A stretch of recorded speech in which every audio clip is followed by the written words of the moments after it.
Time for this week's SNN commentary. News Director Craig Burdick shares a view about responding to red tide. I ran into an acquaintance last night at Publix. As all of us seem to be doing, we talked about red tide. My friend expressed the feeling as much as she knows that red tide occurs naturally, she would still like to blame someone. She's hardly alone. Candidates for governor tour the beaches and accuse each other of inaction. Social media is filled with theories that range from amusing to silly, even some blaming Moat Marine for creating red tide. Probably not.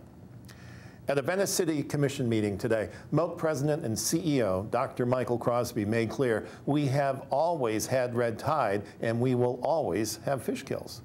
And he debunked any connection between Lake Okeechobee algae and the red tide bloom. There is no data that indicates any correlation or cause and effect between the occurrence of red tide and the outflow of waters from Lake Okeechobee down the Caloosahatchee. So let's control what we can.